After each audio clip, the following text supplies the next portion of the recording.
But it's a good time to move to our special segment, D Street Chatter. Nimesh, what are you picking up? I mean, clearly the Fitch, crude, you have the stronger dollar. They've spooked the bulls today.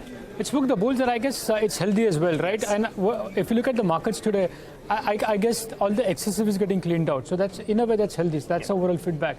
I guess you rightly pointed out 19,450 is acting as a very strong support on the Nifty in today's state. So that needs to be whether that is defended by the bulls in today's trading session. But broadly, I'm told from a near-term perspective, 19,200 is another important level to track on the downside. That needs to be protected for this momentum to continue. So that's the broad technical feedback. From a flow point of view, though, I guess there is no panic selling, so to speak. That's a big takeaway, is what I've understood from all the dealers that I've spoken to.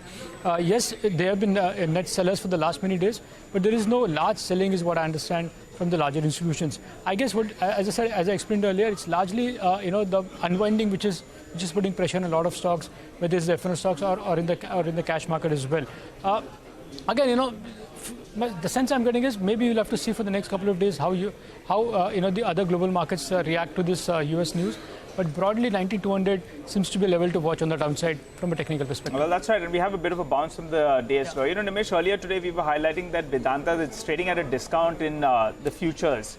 But so that's, I think, one of your stocks on your radar. Yeah. But tell us the list. What else are you picking up? Sure, I'll talk about Vedanta. But before that, the first stock on my list is GAIL.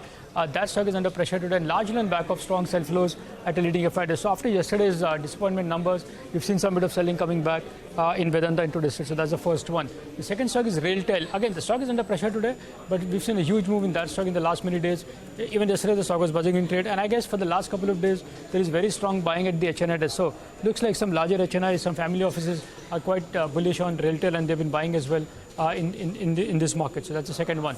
The third stock is Vedanta. Nigel spoke about F&O trading at a discount, and the large part of it could be because there is a strong buzz or indication of a large block deal coming in Vedanta very soon. So that's something to track in Vedanta going forward.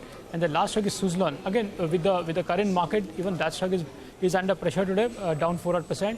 But for the last 2 days, there is very strong buying, is what I understand from FIDs. So it looks like some larger FIs have started participating on the buy side in Suzlon at these levels. And of course, in Suzlon, the next big trigger to watch will be the fundraising, which might get announced very soon. So that's the trigger on Suzlon and why some larger FIs are buying into that stock. Okay, all right, Nimesh, thanks a lot for that. Well, for the time being, though, we'll slip into a short break. When you come back, as always, we'll give you some buy or sell trades. Stay with us.